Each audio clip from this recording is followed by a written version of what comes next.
बिस्मिल्लाहिर्रहमानिर्रहीम। नाज़रीन, आप देख रहे हैं प्रोग्राम तब्दीली और मैं हूं आपका मेज़बान एहसन रज़ा। नाज़रीन, अफ़गानिस्तान तारकीन वतन का मामला बेअमनी में गैर कानूनी तारकीन वतन मुलविस हैं। अफ़गान रहनुमाओं की धमकियाँ अफसोसनाक हैं, ऐसा कहना है वज़ीर आज़म पाकिस्तान जनाब अनवारुल हक काकड़ साहब का।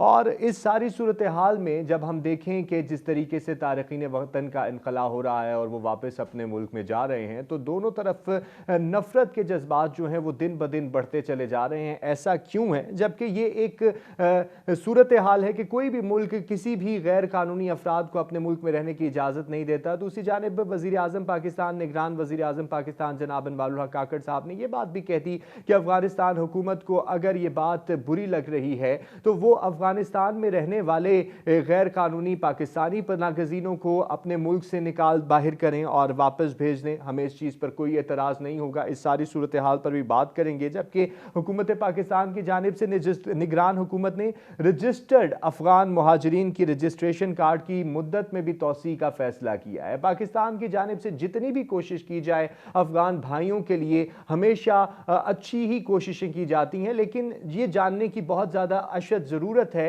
कि वहाँ से मामलात क्यों नहीं दुरुस्त हो पाते, चाहे वो हुकूमती सतह पर हों। और इसी हुकूमती मामलात की वजह से अवामी सेंटिमेंट्स जो हैं वो भी बनते हैं। साथ ही साथ अगर टीटीपी के हवाले से बात की जाए तो पाकिस्तान जो है वो इसके हवाले से बहुत ज़्यादा संजीदा इकदाम चाहता है, लेकिन अफगान हुकूमत क्यों नहीं करती, आज के प्रोग्राम में हम जानने की ये कोशिश करेंगे। और नफरत बढ़ने की वजह और इसके सद्देबाब के लिए और मज़ीद मौसर इकदाम उठाने के हवाले से भी गुफ्तगू करेंगे। जबकि प्रोग्राम के दूसरे हिस्से में हम मुल्क की मईशत के हवाले से बात करेंगे। तो पाकिस्तान बिजनेस काउंसिल की रिपोर्ट जो है वो सामने आई तो उसने कहा गया कि गैर कानूनी तजारत से पाकिस्तानी मईशत को सालाना 8,000 अरब का नुकसान हो रहा है। और स्मगलिंग की रोकथाम कैसे मुमकिन है, इकदाम क्या किए जाने चाहिए और से कौन सी बुनियादी रिफॉर्म्स हैं जिसके ज़रिए से पाकिस्तानी तजारत को फ़रोग दिया जा सकता है और गैर कानूनी तजारत की जो रोकथाम है उसके लिए इकदाम किए जा सकते हैं। और मुल्क में मुआशी इस्तेहकाम के हवाले से मज़ीद क्या इकदाम उठाने चाहिए, महंगाई पर कितना कंट्रोल होगा। स्टॉक एक्सचेंज से बहुत अच्छी खबरें आ रही हैं, हमारा स्टॉक एक्सचेंज बहुत तेज़ी से आगे की जानिब बढ़ रहा है। लेकिन सवाल यहाँ पर यह उठता है कि डॉलर की जो कदर है उसमें कमी क्यों नहीं आ रही, रुपए की कदर जो है उसमें कमी दिखाई दे रही है। तो दोनों सूरत हाल में क्या होगा। और एंटरप्रेन्योरशिप के हवाले से भी बात करेंगे, छोटे तजारती तबके के हवाले से भी बात करेंगे और कॉटेज इंडस्ट्री के हवाले से भी आज के प्रोग्राम में बात करेंगे। जबकि पेट्रोलियम मसनूआत के ज़खायर को बढ़ाने की बात कर रही है निगरान हुकूमत, तो इस हवाले से भी बात करेंगे कि किस तरह से मुमकिन है, क्या फार्मूला होगा और इसके ज़रिए से हम आगे कैसे बढ़ सकेंगे। तो पहले अफगान तारकीन वतन के हवाले से गुफ्तगू का आगाज़ करते हैं। अपने दोनों मुअज़्ज़ज़ मेहमानों का आपसे तारुफ करा दूं तो जनाब ब्रिगेडियर रिटायर्ड आसिफ हारून साहब सीनियर तज्ज़ियाकार हमारे साथ मौजूद हैं, जबकि गौहर मसूद साहब सहाफ़ी और तज्ज़ियाकार हैं। दोनों शख्सियात हमारे साथ मौजूद हैं। दोनों शख्सियात का शुक्रिया अदा करूंगा। ब्रिगेडियर साहब, आपसे बात का आगाज़ करूंगा। सर, गैर कानूनी तारकीन वतन का मामला और पाकिस्तान की जानिब से उठाए जाने वाले इकदाम, सारी सूरत हाल से आप भी वाकिफ़ हैं और सबके सामने है, मैं दोहराऊंगा नहीं। लेकिन इस सारी सूरत हाल में हमने देखा कि मुल्क के अंदर शिद्दत पसंदी के वाक़यात में इजाफा हो गया और दीगर बदअमनी के जो मामलात हैं उनमें इजाफा हो गया। और साथ ही साथ अगर अवामी सतह पर भी देखें तो नफरत जो है वो बहुत ज़्यादा पनपना शुरू हो चुकी है, चाहे वो अफगानिस्तान की तरफ हो चाहे वो पाकिस्तान की तरफ हो। हुकूमतों के मामलात तो चल ही रहे हैं, जैसे वज़ीर आज़म पाकिस्तान ने कहा कि अफगान रहनुमाओं की धमकियां जो हैं अफसोसनाक हैं, लेकिन अवामी सतह पर भी नफरत जो है वो उभरना शुरू हो चुकी है। जी, आपका शुक्रिया। हिस्टोरिकली अगर आप देखें तो पाकिस्तान अफगानिस्तान के रिलेशंस जो है थ्रू आउट जो है 75 ईयर्स कभी अच्छे न रहे। मास वो 5 साल का पीरियड जो मुल्ला उमर का था 1996 से 2001 का, जिसके दौरान हम ये कह सकते थे कि हमारा वेस्टर्न बॉर्डर जो है ना वो कुछ सेफ हो गया है और हमारे ताल्लुकात जो हैं बहुत बेहतर हो गए हैं। उसके अलावा जो है हमारे रिलेशंस हमेशा से स्ट्रेंड रहे हैं। अफगानिस्तान का झुकाव हमेशा इंडिया की तरफ रहा है और हमारी तरफ नहीं रहा। उनके ही टेरिटोरियल एम्बिशंस भी पाकिस्तान के खिलाफ रहे हैं। हमारा कोई टेरिटोरियल एम्बिशन जो है अफगानिस्तान के खिलाफ नहीं है। ड्यूरेंट लाइन उन्होंने एक्सेप्ट नहीं की, शुरू में पाकिस्तान को उन्होंने एक्सेप्ट नहीं किया। और जितनी भी यहाँ से जो मूवमेंट्स हुई हैं वो बलूचिस्तान की तरफ से या पख्तूनस्तान की तरफ से, उनकी पुष्ट बनाई और उनको सेफ हेवन जो है अफगानिस्तान से ही दिए हैं। ये हिस्ट्री का ये एक हिस्सा है। और ये आप ना भूलें कि अफगानिस्तान जो है एक लैंड लॉक्ड कंट्री है और पाकिस्तान ही उसका एक जरिया आज तक जो है वो रहा है। अब ये और बात है कि उन्होंने एक और रास्ता जो है चाबहार की तरफ जो है ये बनाया, लेकिन उसका मेजर जरिया माश जो है इंपोर्ट और एक्सपोर्ट के लिए वो पाकिस्तान ही है। और हमें पता है कि एक जो कंट्री जो है वो दूसरे एक लैंड लॉक कंट्री के साथ कैसे बिहेव करती है। इंडिया और नेपाल का हमारे सामने मिसाल है, और भी बड़ी मिसालें हैं। हमने कभी नाजायज फायदा नहीं उठाया। हमने हमेशा अफगानिस्तान की मदद की है, क्योंकि ये हमारी भी एक ज्योग्राफिकल और स्ट्रेटेजिक कंपल्शन है कि हम अपने नॉर्थ वेस्ट की जो फ्रंट है हमारा, उसको हम सेफ रखें, क्योंकि हमारा ईस्टर्न विंग जो है वो बहुत ज्यादा हॉस्टाइल है और उसके अजाइम जो है वो बहुत डेंजरस है। इसी तरह हम सदर्न पैचयार्ड को भी जो है ना हम स्ट्रेटेजिक कंपल्शन समझते हैं और उसके साथ भी हम दोस्ती के हमेशा ख्वाहिशा रहे हैं, लेकिन उन्होंने हमें रिस्पॉन्ड नहीं किया। अभी आप देखें कि मैं गिनाऊंगा नहीं कि जी 1979 की जो जंग थी वो क्या हमने शुरू की थी। सोवियत यूनियन आया, उन्होंने ऑक्यूपाई किया, उनके अपने एम्बिशंस थे और शायद वो हो सकता है वो आगे भी ये जाना चाहते हो। तो उस वक्त किसने इनकी मदद, किसने इनको यहाँ पर जो है ना पनाह दी थी। 5 मिलियन से ज्यादा जो है वो यहाँ आके बैठ गए थे, वहां तो 1 मिलियन गए थे। ईरान ने बहुत सही तरीके से उनको सिर्फ जो है ना कैंप्स में रखा और यहाँ जो है हमने उनको खुली आजादी दे दी। वो आज तक वो आजाद थे। और फिर दूसरी जो यलगार जो आई जब ईरान अपने अमेरिका ने और नेटो ने जो हमला किया तो वहां उसके बाद आ गई। और फिर जब अफगानिस्तान जब तालिबान हुकूमत दोबारा आई तो फिर एक तीसरी वेव यहाँ आई। तो इस वक्त जो है अभी पाकिस्तान में जितनी तादाद जो एलियंस की और रेफ्यूजीज की है, दुनिया में उसकी कोई मिसाल नहीं मिलती। और इसमें जो है 1.7 मिलियन जो है वो अभी आइडेंटिफाई हो गई है कि ये अनडॉक्यूमेंटेड और अनरजिस्टर्ड है। अब वो एक 60,000 का एक और फिगर आ गया है, जो वो अमेरिका के मेहमान हैं जो कि पिछली दफा ये अगस्त 2021 में जो यहाँ से भाग के आए थे और आगे जाने की कोशिश कर रहे हैं, वो भी यहाँ से मेहमान बने हुए बैठे हैं। तो ये चीजें हम बर्दाश्त तो कर रहे थे और बावजूद इसके कि ये हमारे लिए एक बहुत बड़ा एक इकोनॉमिक बर्डन था, सोशल बर्डन था, क्योंकि हर किस्म के क्राइम्स में जो है ये इन्वॉल्व थे। और फिर सबसे बढ़ के ये कि सिक्योरिटी रिस्क बन गया। यही जो इनके महाजरीन के जो कैंप्स हैं ये एक सेफ हेवन बन गए। यहाँ पर ही फैसिलिटेटर्स, हैंडलर्स वगैरह, ये टीटीपी वगैरह जो कर रही है वो वहां से कर रही थी। और अब तो इनके भी मुलव्वस होने में, अफगान के मुलव्वस होने में, टीटीपी के मुलव्वस होने में जितनी ये दहशतगर्दी हुई है, ये हमारे सामने है, सारे शवाहिद हमारे सामने आगे हैं। सर मैं टीटीपी के हवाले से आपके सामने सवाल भी रखता हूं। हमारे साथ गौहर मसूद साहब भी मौजूद हैं, तज्ज़ियाकार हैं। गौहर मसूद साहब, आप भी इस सारी सूरत हाल को बगौर देख रहे होंगे। ये फरमाइए कि इस पाकिस्तान की जो सिला रहमी है उसका ये नतीजा क्यों है कि नफरत भी पनप रही है और हमें ही शिद्दत पसंदी का सामना करना पड़ रहा है। जैसे कि तालिबान हुकूमत और तालिबान रहनुमाओं की जानिब से भी कहा गया कि हालात जो हैं वो बहुत नासाजगार हो जाएंगे और इस तरह के बयानात भी आए और आज हमारे वज़ीर आज़म को भी ये कहना पड़ा कि ये धमकियां जो हैं अफसोसनाक हैं। और साथ उन्होंने ये भी कहा कि शिद्दत पसंदी के वाकयात में 60% तक इजाफा हुआ है। तो मुहर्रिकात क्या हैं? Thank you so much Ehsan. मैं सबसे पहले थोड़ा सा मुख्तसरन इस चीज़ का जिक्र करूंगा। पाकिस्तान और अफगानिस्तान जब से ये ताल्लुकात चल रहे हैं या पाकिस्तान अफगानिस्तान जब से वजूद में आए, इनकी कशीदगियाँ चली आ रही है। जब मुज़ाकरात हो रहे थे टीटीपी और पाकिस्तानी हुकूमत के या रियासत के दरमियान, उस वक्त भी जिन लोगों ने इस पर आवाज़ उठाई, निशानदही की, उनको बहुत गलत अंदाज से टैकल किया गया, बहुत गलत अलकाबात से याद कराया गया।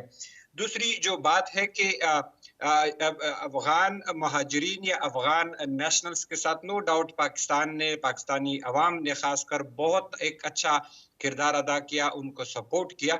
लेकिन उसी का जो जितना भी ये सारी सूरत हाल थी, मैं समझता हूँ कि उस बुनियाद पर पाकिस्तान बिल्कुल एक जुड़ा हुआ मुल्क है। और जिस अंदाज में पाकिस्तान ने अमरीकी जंग की अगर मैं बात करूं तो उसमें जिस अंदाज से अमेरिका का साथ दिया और अमेरिका ने उसी बलबूते की बुनियाद पर अफगानिस्तान में कार्रवाइयां की। तो डेफिनेटली जैसे पाकिस्तान में कुछ इस तरह के लोग होते हैं कि इन चीजों को, इन बातों को हवा देते हैं, इसी तरह अफगानिस्तान में भी ऐसे लोग, ऐसे अवामिल और अनासिर मौजूद हैं जो इन चीजों को हवा देते हैं कि देखो पाकिस्तान ने क्या किया, वहां पर क्या हो रहा था, कैसे हो रहा था, जिसकी वजह से सूरत हाल खराब हो रही है। मैं समझता हूं कि पाकिस्तान को और अफगानिस्तान को, दोनों को अगर इस खित्ते में, इस दुनिया में अमन से रहना है, तरक्की से रहना है, तो अपने हकायक को तस्लीम करना होगा। तारीखी जो गलतियां हुई हैं, हमें गलतियों को तस्लीम करना होगा, तब जाके हम आगे बढ़ सकते हैं। अगर इसी तरह हम ब्लेम गेम की तरफ बढ़ते रहें, चलते रहें, तो मेरे ख्याल में दोनों मुमालिक के ताल्लुकात मुझे मुस्तकबिल में भी बेहतर नजर नहीं आ रहे। रही अफगान तालिबान की तरफ से ये धमकियां, ये थ्रेट्स देना कि हालात खराब हो जाएंगे या सूरत हाल बेहतर नहीं होगी, तो मेरे ख्याल में ये अफगान अवाम के लिए बेहतर नहीं है। भले तालिबान तो ये शायद समझते हों कि वो अपने जंग में सारी जिंदगी गुजार चुके हैं, उनके लिए आसान है, लेकिन उनके अवाम के लिए ठीक नहीं है, और यही पाकिस्तानी अवाम के लिए भी ठीक नहीं है।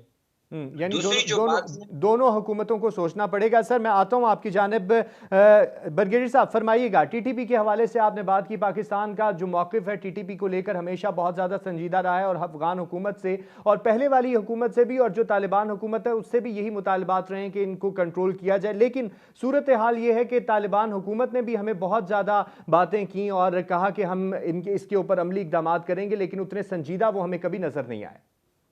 आज जो अगर हमारे ताल्लुकात जो ख़राब हैं या जो जैसे भी हैं, उनकी सबसे बड़ी वजह जो है वो टीटीपी है, जिसको हमने तो खैर समझा था कि ये पाकिस्तान के दुश्मन है, लेकिन हमने ये नहीं समझा था कि टीटीए और टीटीपी में एक बहुत बड़ा गहरा उनका जो इल्हाक है, और वो हलीफ हैं और वो ब्लड ब्रदर्स हैं, और जब वक्त आएगा तो वो टीटीपी को प्रेफर करेंगे और पाकिस्तान को जो है वो साइड लाइन करेंगे।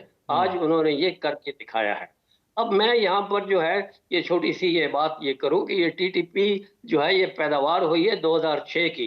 पाकिस्तानी तालिबान ये 2002-3 में बन गए थे, जबकि हमारे ट्रुप्स जो हैं साउथ वजिरिस्तान में वहाँ गए थे, लेकिन इसको 2006 में मिली और फिर पूरे फाटा में फैली, और फिर आस्ता आस्ता उसने जो अपना फैलाव जो है, एक टाइम आया कि इसकी अम्ब्रेला के नीचे 60 मिलिटेंट ग्रुप्स जो थे ये टीटीपी के नीचे ऑपरेट कर रहे थे नॉर्थ वजिरिस्तान में, और फिर ये ऑपरेशन तरब अज़्म जो हुआ उसमें इन सबको यहाँ से निकाल दिया।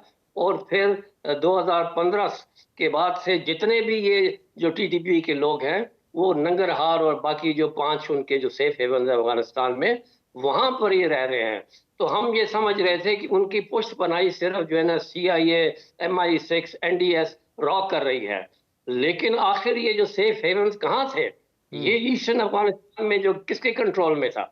वो मुकम्मल कंट्रोल में था हकानी के, जिनको हकानी नेटवर्क का जो नाम जो है अमेरिका ने ये दे दिया था वो, और उनकी मजबूरी भी थी, क्योंकि ये जितने ये सिराजुद्दीन हकानी और उनके बाकी जो भाई थे नॉर्थ वजिरिस्तान में जो है ना पहली अफगान जहाज से वहाँ यहाँ पर ये रह रहे थे, इनके घर थे, इनकी आपस में बॉन्डेज थी, इनकी रिश्तेदारियां थी और ब्लड रिलेशंस थे, तो वो उनको रिटर्न कर रहे थे उस वक्त भी कि उनको रख रहे थे, और वो आज तक वो कर रहे हैं। उन्होंने कहा कि हाँ हम इतना कर सकते हैं कि सालसी का रोल प्ले कर सकते हैं, हेल्प कर सकते हैं, आप उनको रीसेटल करें, लेकिन हम उनको मजबूर नहीं कर सकते, हम उनको पकड़वा नहीं सकते। और उसमें फिर जो हमारी गलती हुई हमसे वो हमारे सामने है, जिसका खमियाजा हम भुगत रहे हैं। खमियाजा हम आज भी भुगत रहे हैं। ब्रिगेड साहब मेरे पास क्योंकि वक्त कम है, गौहर मसूद साहब आपसे भी मैं पॉइंट लेना चाहूँगा, क्योंकि आपने हुकूमती इक़दाम के हवाले से बात की, तो तारकीन वतन को लेकर, उनके इनखला को लेकर आपको क्या लगता है कि मज़ीद क्या इक़दाम करने चाहिए जो कि अफ़गानिस्तान और पाकिस्तान के जो ताल्लुकात हैं उनके अंदर कुछ नरमी ला सकें? Thank you so much Ehsan. मैं शॉर्टली एक तो यहाँ से शुरू करूंगा कि पाकिस्तान और अफगानिस्तान के दरमियान ताल्लुकात कैसे बेहतर रह सकते हैं। मैं समझता हूं कि पाकिस्तान को बड़ेपन का इजहार करना होगा। इस वक्त अफगान हुकूमत जो है वो डगमगा रही है, वो इस अंदाज की हुकूमत नहीं है कि हम पाकिस्तानी हुकूमत के साथ कंपेयर कर सके। और दूसरी बात ये कि जो अफगान यहाँ पर रहे हैं साल हर साल, यकीनन पाकिस्तानी रियासत या पाकिस्तानी अवाम ने उनके साथ बड़े दिल का मामला किया है। अब जो हालात उनके ऊपर आई हैं तो इस सारी सूरत हाल में एक ऐसी अखुवत और बरादराना अंदाज का इख्तियार अदा करना होगा जिसकी बुनियाद पर अगर जो अफगान वापस जाते हैं अपने मुल्क को तो वो पाकिस्तान के लिए नफरत और दुश्मनी ना रखे बल्कि एक बेहतर अंदाज में। और अफगान तालिबान के लिए पाकिस्तान को चाहिए कि जो इनके नेटो मुमालिक है या जो इनके इत्तेहादी है जिनके साथ पाकिस्तान ने ये मुआहिदा किया, कतर मुआहिदा किया, जिन मुआहिदों की बुनियाद पर अफगान तालिबान को एज ए हुकूमत तस्लीम करवाया गया, आज वक्त है कि उनको ये सारी चीजें सामने रख दे। अगर वो इनके साथ इन पर अमल दरामद नहीं करते तो पाकिस्तान क्यों खामखा इन चीजों में पड़ रहा है जिसकी वजह से अवाम और रियासत नुकसान अवाम का और सामना रियासत सफ़र कर रहे हैं। बहुत शुक्रिया गौहर मसूद साहब आपके मौक़िफ़ का भी, क्योंकि वक्त मेरे पास ख़त्म हो चुका है, ब्रेक लेने का मुझे कहा जा रहा है। ब्रिगेडियर आसिफ हारून साहब आपके वक्त का भी बहुत ज़्यादा शुक्रिया। नाज़रीन ब्रेक पर जा रहे हैं, वापस आएंगे तो ज़रा इकॉनमी के हवाले से भी बात करेंगे क्योंकि पाकिस्तान की जो मईशत है उसके हवाले से बहुत सारे सवालात भी उठ रहे हैं। IMF आया और IMF के नए मुतालबात, इस हवाले से तो हमारे साथ रहिए। वेलकम बैक जी नाज़रीन, अब ज़रा इकॉनमी के मुतल्लिक हम बात करेंगे कि मुल्क की जो मजमूई मईशत की सूरत हाल है, मुआशी एशारिये जो हैं वो किस जानिब गामजन हैं। और पाकिस्तान बिजनेस काउंसिल की रिपोर्ट के हवाले से भी अपने मुअज़्ज़ज़ मेहमानों का मैं पॉइंट ऑफ व्यू लेना चाहूँगा। जबकि पेट्रोलियम मसनूआत के ज़खायर बढ़ाने के हवाले से भी बातें की जा रही हैं, तो क्या फार्मूला हो सकता है, हुकूमत को क्या इकदाम उठाने चाहिए। जबकि साथ साथ एंटरप्रेन्योरशिप के हवाले से भी कुछ सवालात मैं अपने मुअज़्ज़ज़ मेहमानों के सामने रखना चाहूँगा। तो अपने मेहमानों का आपसे तारुफ़ करा दूँ तो जनाब हारून शरीफ साहब हमारे साथ मौजूद हैं, माहिर मईशत हैं, और डॉक्टर कैस असलम साहब हमारे साथ मौजूद हैं, आप भी माहिर मईशत हैं। दोनों शख्सियात का बहुत ज़्यादा शुक्रिया। हारून शरीफ साहब आपसे बात का आगाज़ करूँगा। सर, पाकिस्तान बिजनेस काउंसिल की रिपोर्ट यकीनी तौर पर आपके सामने होगी, आपने पढ़ी है। गैर कानूनी तजारत से मईशत को सालाना 8,000 अरब का नुकसान हो रहा है। सर, बुनियादी सवाल आपसे मैं यही रखना चाहूँगा सबसे पहले कि इस स्मगलिंग की रोकथाम कैसे मुमकिन है, इस गैर कानूनी तजारत को हम किस तरीके से कंट्रोल कर सकते हैं। जी बहुत शुक्रिया। देखिए, पहले तो हमें ये समझना है कि ये सब स्मगलिंग नहीं है जी। ये तीन तरह की जो हम इनफॉर्मल, इसको आप इनफॉर्मल इकोनॉमिक एक्टिविटीज कहते हैं, जिसमें कुछ एक्टिविटीज हैं जो क्रिमिनल नेचर की हैं, जिसमें स्मगलिंग आती है, मनी लॉन्ड्रिंग आती है, क्रॉस बॉर्डर जब चीजें ट्रांसफर होती हैं। कुछ चीजें जैसे जाली आप अद्वियात बनाते हैं, ये क्रिमिनल एक्टिविटी है। फिर जो दूसरी इनफॉर्मल ट्रेड होती है वो ये होती है जो लोग टैक्स इवेड करते हैं, जो टैक्स बचाने के लिए डिक्लेयर नहीं किया जाता, वो भी लीगल नहीं है, लेकिन वो एक इन टर्म्स ऑफ क्रिमिनोलॉजी वो जरा कम लेवल पर आती है। और तीसरी वो आती है, ये वो लोग हैं जो ट्रेडिशनली इनफॉर्मल ट्रेड करते हैं और वो फॉर्मल सेक्टर में इसलिए नहीं आना चाहते कि स्टेट की एजेंसीज अगर वो फॉर्मल सेक्टर में आ जाए तो उनको हरास करती हैं।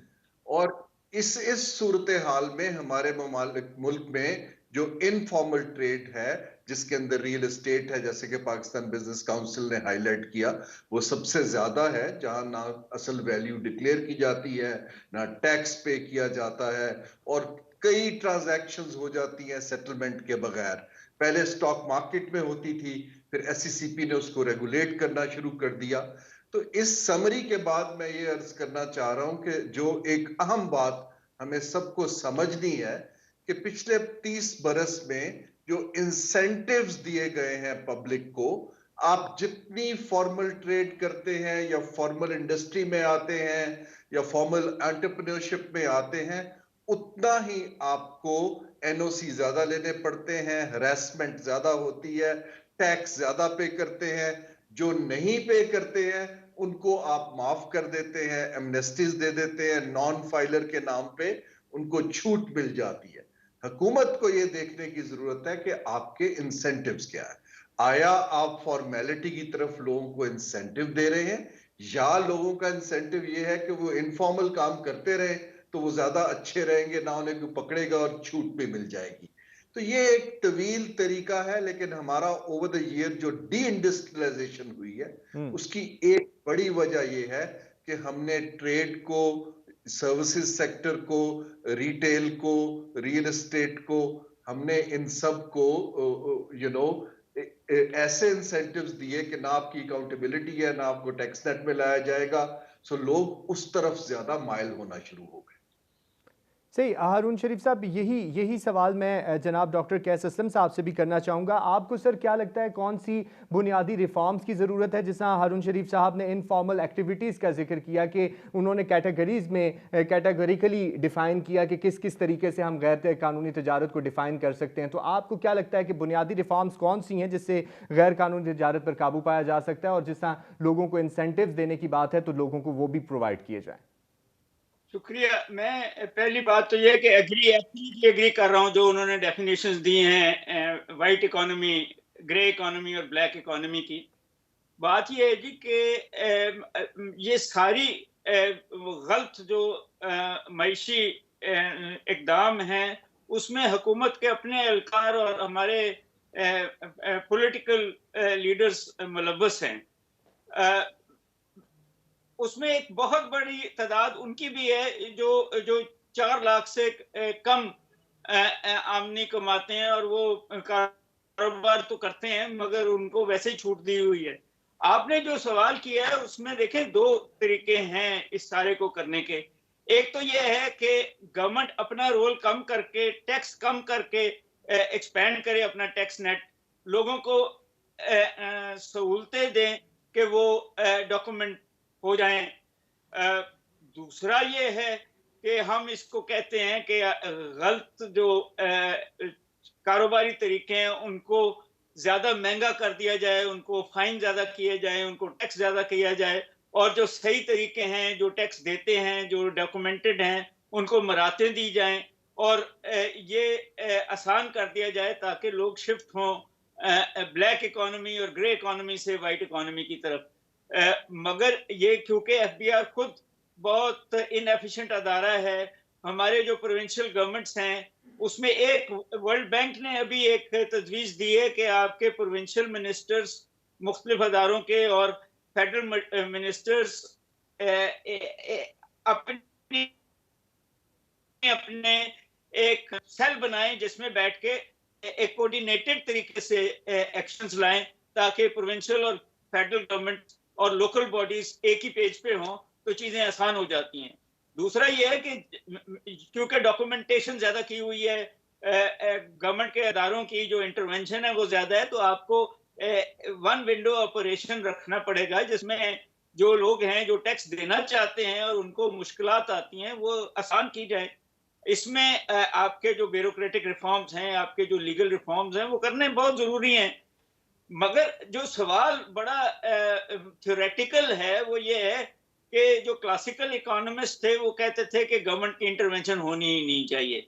ये तो बाद में केन्स आया, न्यू क्लासिकल्स आए, गवर्नमेंट ने जब अपना रोल बताया कि जी उन्होंने डिफेंस भी देनी है, उन्होंने 1122 भी लाना है, उन्होंने पानी भी देना है, एजुकेशन भी देनी है, तो उसको पैसे चाहिए, और जब पैसे चाहिए तो टैक्स चाहिए, और टैक्स चाहिए तो मुश्किल कर दिया उन लोगों का की जिंदगी। सो कहीं ना कहीं जो IMF कह रहा है कि ये जो इतनी सारी आपने अदारे रखे हुए हैं जो खसारे में जा रहे हैं, इनको आप प्राइवेटाइज करें, गवर्नमेंट को छोटा करें, तो जब छोटा करेंगे तो आपको इतना टैक्स लेना ही नहीं पड़ेगा, तो उसमें फिर बिजनेसेस जो हैं उनको कारोबार करना आसान हो जाएगा। अब ये चीजें आसान नहीं है मगर बहुत जरूरी है कि या तो फैसला कर लें कि आपने इस मुल्क को ब्लैक इकोनॉमी पे या ग्रे इकोनॉमी पे चलाना है तो एमएसटीज आप दिए जा रहे हैं, या फिर फैसला करें कि आपने हुकूमत का रोल डिफाइन करना है, छोटा करना है, फैसिलिटेटर का बनाना है, और कारोबार और इंडस्ट्री का रोल, ये हम देख रहे हैं ना पिछले कुछ सालों से इंडस्ट्री बेच के मुल्क से भाग रही है। तो फॉरेन इन्वेस्टमेंट आप चाहते हैं, ना लॉ एंड ऑर्डर आपका ठीक है, ना आपका जो भी टैक्स अदारे हैं वहां भी पिल्फरेजेस है, बिजली में भी आप दे रहे हैं अननेसेसरी जिसको आप कहते हैं महंगा करते हैं एंड सच फोर्थ। सो बहुत जरूरी है कि गवर्नमेंट पहले खुद श्रिंक हो, गवर्नमेंट पहले खुद एफिशिएंट हो, गवर्नमेंट पहले एक कॉन्ट्रैक्ट नए सिरे से बिजनेस कम्युनिटी के साथ करे कि कहां कहां गवर्नमेंट उनसे यानी टैक्स सर लेके नई मुआशी इस्लाहात के हवाले से आप बात कर रहे हैं। हारून शरीफ साहब, आप भी फरमाइएगा कि प्राइवेटाइजेशन की उन्होंने बात की, तो प्राइवेटाइजेशन जो है मईशत को बूस्ट अप करने में कितना किरदार अदा कर सकती है? जी देखिए, मसला प्राइवेटाइजेशन नहीं है। आई थिंक हम सारे जो हैं असल मसले पे बात नहीं कर रहे। असल मसला ये है कि आया हुकूमत को कमर्शियल एंटरप्राइज चलानी चाहिए या नहीं चलानी चाहिए। हुकूमत एक दफा अगर ये पॉलिसी डिसीजन ले कि जी ये इदारे खराब इसलिए हुए हैं कि हमारा काम नहीं था, हमने ये नहीं चलाने हैं। प्राइवेटाइजेशन तो एक तरीका है हुकूमत से इदारों को प्राइवेट हैंड्स में देने का। इसके बेतहाशा और तरीके हैं। लोगों ने कॉन्ट्रैक्ट आउट किया है, लोगों ने स्टॉक मार्केट के थ्रू उसको डिसइन्वेस्ट किया है, लोगों ने इसको प्रोफेशनल मैनेजर्स को और बोर्ड्स को लीगली इंडिपेंडेंट कर दिया। मैं डिटेल में नहीं जाता। आई थिंक हमें बहुत बड़ी कंफ्यूजन है। इन एनी केस जो लॉस मेकिंग इदारे हैं उनको आप क्या प्राइवेटाइज करेंगे? उसकी कोई प्राइस भी नहीं पे करता।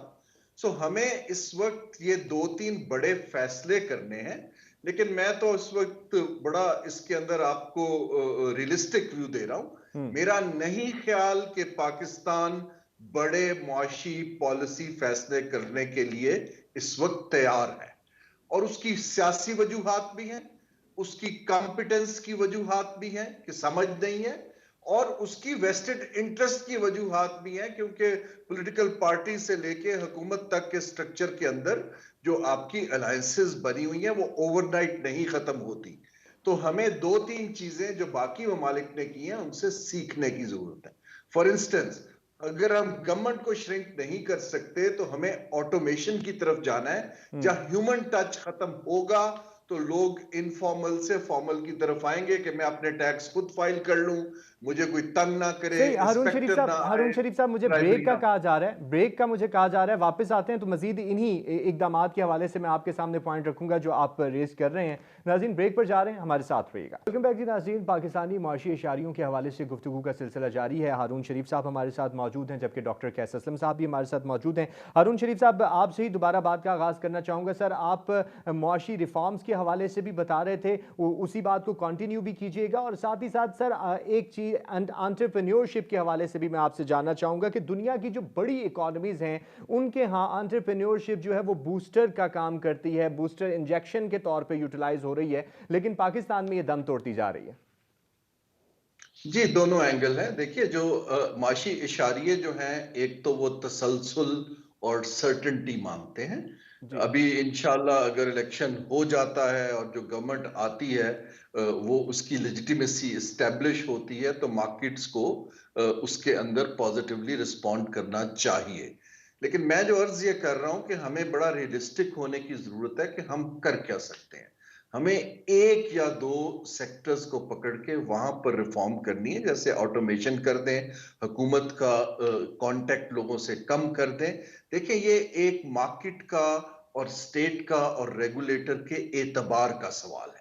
ये आप ना डंडे से कर सकते हैं, ना आप सिर्फ कानून साजी से कर सकते हैं।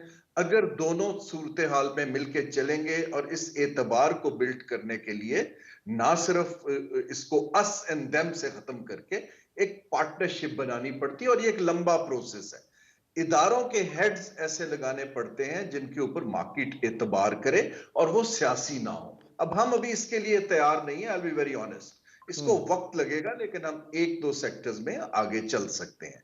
जहां तक एंटरप्रेन्योरशिप का सवाल है, मैं अगेन इंसेंटिव्स की बात कर रहा हूं। देखिए, एंटरप्रेन्योरशिप के लिए 4-5 बड़ी जरूरी चीजें हैं।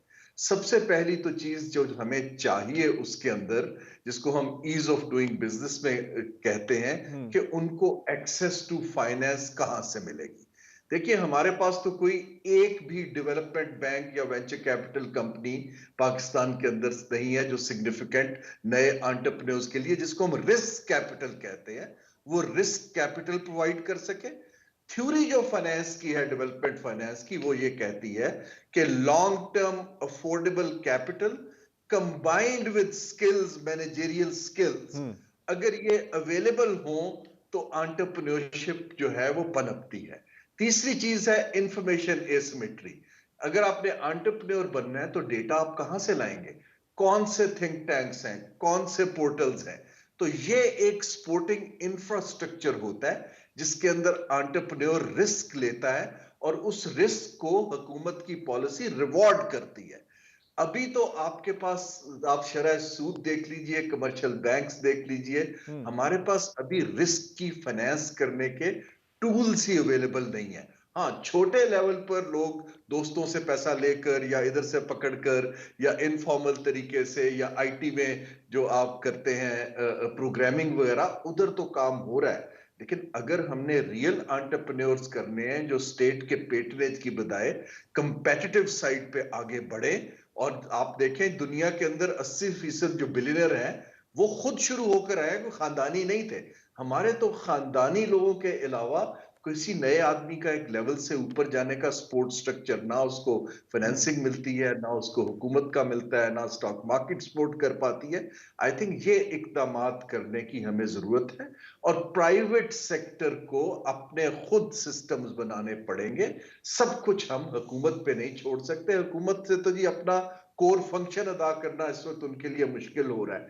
तो आई थिंक हमें ये निगोशिएट करने की जरूरत है और ये कुछ बॉडीज लोगों ने किया भी है और आगे चलना पड़ेगा। लेकिन ये एक लंबा प्रोसेस है, ये कोई ओवरनाइट ट्रांसफॉर्मेशनल चेंज जो कहते हैं उसके लिए मेरा नहीं ख्याल कि हमारी इकोनॉमी अभी गियर्ड अप है। सही इकदाम करने की बहुत ज़्यादा ज़रूरत है। डॉक्टर कैस असलम साहब, आपकी जानिब इसी छोटे कारोबार को लेकर बात रखना चाहूँगा कि छोटे कारोबार, कॉटेज इंडस्ट्री को आप सस्टेनेबल डेवलपमेंट और मईशत के लिए कितना अहम समझते हैं, कि कितना बड़ा इसका किरदार है? क्योंकि हम अमूमी तौर पर देखते हैं कि जिस तरह छोटे कारोबारी हजरात को मुश्किलात का सामना करना पड़ रहा है, और जिस तरह हारून शरीफ साहब ने भी बात कही है कि बहुत सी फैसिलिटेशन जो है उनके पास नहीं है, तो इसी तरह हमें नज़र आता है कि मईशत में उनकी कोई से भी नहीं हमें मिलती।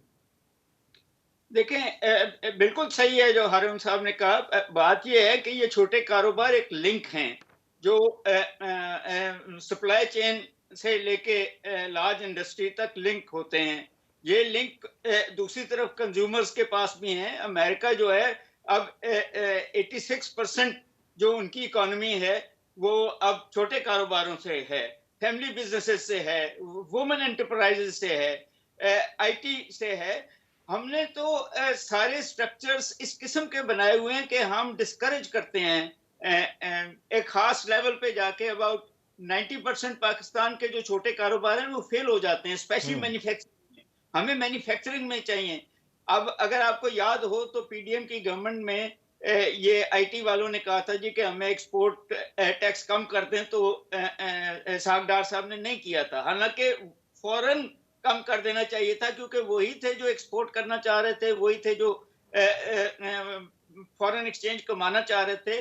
तो ये लिंकेजेस बहुत जरूरी हैं, फैसिलिटेशन बहुत जरूरी है, उनकी रजिस्ट्रेशन बहुत जरूरी है, उनको एक्सेस जो है मार्केट्स, फॉरेन मार्केट्स, मगर उसके साथ साथ क्वालिटी एनहांसमेंट, क्वालिटी कंट्रोल जो गवर्नमेंट का काम है वहां करना जरूरी है। मगर जब गवर्नमेंट के अदारे उनसे रिश्वत लेंगे, उनको तंग करेंगे, बिजली वाले तंग करेंगे, एनवायरनमेंट वाले तंग करेंगे, ऑनेस्टी के नाम पे डिसऑनेस्टी लाएंगे, तो फिर वो सारा स्ट्रक्चर टूटेगा।